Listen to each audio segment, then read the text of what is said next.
Hello बच्चों, let's read the question. A hollow cylindrical box of length 1 meter and area of cross section 25 centimeter square is placed in a three-dimensional coordinate system as shown in the figure. The electric field in the region is given by E equals 50 x I cap, where E is in Newton per coulomb and x is in meter. Find first net flux through the cylinder and second charge enclosed by the cylinder. Now, to answer this question, first we will discuss here the key concept, and here the key concept is Gauss theorem. तो हमारे पास जो Gauss theorem है, it relate the flux with the enclose charge in a surface. तो ये हमारे पास कहता है कि कहीं पे भी अगर हमारे पास कोई एनक्लोज्ड सरफेस है, तो एनक्लोज सरफेस के अंदर जितना भी हमारे पास चार्ज होता है उसके थ्रू हमारे पास जो फ्लक्स होता है it is given by Q enclosed divided by epsilon naught. Here epsilon naught is a permittivity of free space. तो इस केस में हमारे पास यहाँ पे जो इलेक्ट्रिक फील्ड गिवन है E equals 50 x I cap newton per coulomb. यानी जो इलेक्ट्रिक फील्ड की डायरेक्शन है हमारे पास वो I कैप डायरेक्शन में दे रखा है, यानी प्लस x एक्सिस की डायरेक्शन में दे रखा है. And 50x is denoting that कि जो हमारे पास x है, x के साथ साथ जैसे जैसे हमारे पास डिस्टेंस चेंज होगी हमारे पास जो इलेक्ट्रिक फील्ड है वो चेंज हो जाएगा. यानी यहाँ पे हमारे पास एक तरीके से non uniform electric field given है. जो क्रॉस सेक्शनल एरिया गिवन है it is given as 25 centimetre square, और इसको हम यहाँ पे लिख सकते हैं 25 इंटू 10⁻⁻⁴ मीटर स्क्वायर. नाउ हमें सबसे पहले यहाँ पे net flux through the cylinder को फाइंड आउट करना है. तो सबसे पहले वी कैन से हियर कि हमारे पास यहाँ पे दो सरफेसेस है, it is surface first and it is surface second. तो दोनों में अगर हम देखें जो इलेक्ट्रिक फील्ड की डायरेक्शन है it is plus I cap direction में जा रहा है. तो पहले अगर हम सरफेस फर्स्ट के लिए बात करेंगे, फॉर सरफेस फर्स्ट हमारे पास जो फ्लक्स की वैल्यू होगी we can write it will be E1 dot A1. तो इसका जो क्रॉस सेक्शनल एरिया आएगा पहले सरफेस का, इसका हम डॉट प्रोडक्ट करेंगे with the electric field which is given in the question. तो सबसे पहले अगर हम यहाँ पे इलेक्ट्रिक फील्ड की वैल्यू फाइंड आउट करें, E1 it is given as 50 x I cap newton per coulomb. तो जो हमारे पास पहली सरफेस है अगर हम उसको देखें तो ओरिजिन से हमारे पास वो 1 मीटर की डिस्टेंस पे रखी है, यानी इस केस में हमारे पास जो x की वैल्यू होगी वो 1 हो जाएगी. तो we can write here the value of electric field will be E1 equals 50 into 1, that will be 50 I cap newton per coulomb. और इसके लिए हमारे पास जो एरिया गिवन है it is 25 into 10⁻⁻⁴ metre square. अगर हम यहाँ पे दोनों सरफेसेस की बात करें तो हमारे पास जो थीटा एंगल बनेगा यहाँ पे इलेक्ट्रिक फील्ड इस डायरेक्शन में जा रहा है, और इस सरफेस के लिए अगर हम नॉर्मल ड्रॉ करें तो नॉर्मल हमारे पास इस डायरेक्शन में आएगा, इट विल बी आउटवर्ड. तो वी कैन राइट हियर जो फ्लक्स की वैल्यू होगी it will be E1 A1 cos theta.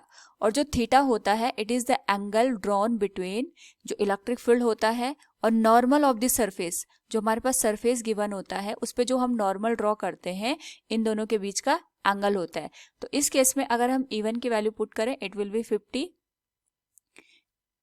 A1 की वैल्यू है 25 इंटू 10⁻⁻⁴, और जो cos थीटा की वैल्यू होगी वी कैन राइट हियर यहाँ पे जो इलेक्ट्रिक फील्ड है ये इस डायरेक्शन में जा रहा है और जो हमारे पास नॉर्मल है वो इस डायरेक्शन में हमारे पास है, यानी दोनों के बीच 180 डिग्री का यहाँ पे एंगल बन रहा है. So we can write here cos 180 degree. और इस केस में अगर हम इसको सॉल्व करके लिखें we know that the value of cos 180 ये नेगेटिव में होती है. मल्टीप्लिकेशन के बाद जो हमारे पास यहाँ पे वैल्यू आएगी it will be 1250 into 10⁻⁻⁴ newton metre square per coulomb. और फ्लक्स को हम यहाँ पे ये भी लिख सकते हैं 0.1250 Newton metre square per coulomb. ये हमारे पास इक्वेशन नंबर फर्स्ट बन जाएगी. सिमिलरली अगर हम बात करें यहाँ पे सेकंड सरफेस के लिए, तो सेकंड सरफेस के लिए हमारे पास जो नॉर्मल आएगा यहाँ से आउटवर्ड डायरेक्शन में आएगा, it will B normal so यहाँ पे जो सेकंड सरफेस है, सेकंड सरफेस के लिए हम यहाँ पे फ्लक्स की वैल्यू कैलकुलेट कर सकते हैं and the value of flux will be phi2 will be E2 A2 cos theta. इस केस में हमारे पास जो E2 की वैल्यू आएगी इट विल बी 50, जो x है, अगर हम x को देखें यहाँ पे the value of x at this surface, तो यहाँ से यहाँ हमारे पास 1 मीटर दे रखा है, ये वैल्यू 1 मीटर है, और जो हमारे पास लेंथ दे रखी है सिलेंडर की इट इज ऑल्सो 1 मीटर। यानी अगर हम इलेक्ट्रिक फील्ड की वैल्यू सेकंड सरफेस पे निकालेंगे तो टोटल हमारे पास जो x की वैल्यू होगी इट विल बी 1 + 1, सॉल्व करने पे 1 + 1 2, 2 × 50 100 न्यूटन पर कूलम हमारे पास आ जाएगा in the direction of I cap. और जो एरिया है it will be 25 × 10⁻⁴ metre square. So जो फ्लक्स की वैल्यू होगी इट विल बी 100 × 25 × 10⁻⁴, और थीटा की वैल्यू अगर हम देखें इस केस में वी कैन से हियर कि जो इलेक्ट्रिक फील्ड है हमारे पास और जो हमारे पास नॉर्मल ऑफ द सरफेस दे रखा है, ये हमारे पास इलेक्ट्रिक फील्ड इस डायरेक्शन में हो गया, ये इलेक्ट्रिक फील्ड की डायरेक्शन हो गई, जो नॉर्मल की डायरेक्शन है वो भी सेम है। So we can write here cos 0। So इस केस में हमारे पास जो फ्लक्स की वैल्यू आएगी it will be 0.25 newton metre square per coulomb.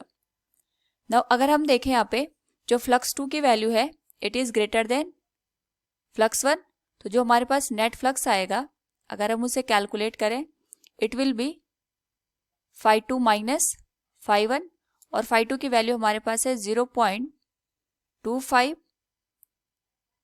Newton metre square per coulomb, और phi1 की value 0.125 newton metre square per coulomb. तो हमारे पास यहाँ पे जो नेट फ्लक्स की वैल्यू है it will be 0.125 newton metre square per coulomb. तो हमारे पास जो फर्स्ट पार्ट है उससे हमने यहाँ पे जो नेट फ्लक्स की वैल्यू है उसको कैलकुलेट किया है। सिमिलरली अगर हम बात करें यहाँ पे फॉर द सेकंड पार्ट में हमें यहाँ पे charge enclosed by the cylinder पूछा है and we know that by the Gauss theorem हमारे पास यहाँ पे किसी भी सरफेस में जो एनक्लोज्ड चार्ज होता है उसको हम फ्लक्स से रिलेट कर सकते हैं। The value of flux is given by Q enclosed divided by epsilon not. ये Q एनक्लोज्ड हमारे पास गिवन सरफेस के अंदर कितना चार्ज है उसकी वैल्यू को इंडिकेट करता है। तो अगर हम यहाँ पे देखें तो हमारे पास जो Q एनक्लोज्ड की वैल्यू है वी कैन राइट इट, जो नेट फ्लक्स है हमारे पास उसको हम एप्सिलॉन नॉट से मल्टीप्लाई करेंगे। So the Q enclosed will be, net flux है हमने निकाला इसको 0.125 newton metre square per coulomb, और जो एप्सिलॉन नॉट है इसकी वैल्यू होती है 8.854 × 10⁻⁻12 के बराबर। यह परमिटिविटी ऑफ फ्री स्पेस। अगर हम इसको यहाँ पे सॉल्व करें वी कैन से हियर जो एनक्लोज्ड चार्ज की वैल्यू है with in the surface it will be 1.106 × 10⁻12 coulomb के बराबर आ जाएगा। तो जो हमारे पास सरफेस गिवन है उसमें अगर हम एनक्लोज चार्ज की बात करेंगे it will be 1.106 × 10⁻12 coulomb. So from the given question we can say here the net flux through the cylinder will be 0.125 newton metre square per coulomb, और जो चार्ज एनक्लोज की वैल्यू है it will be 1.106 × 10⁻12 coulomb. Hope all you understood it. Thank you and best of luck.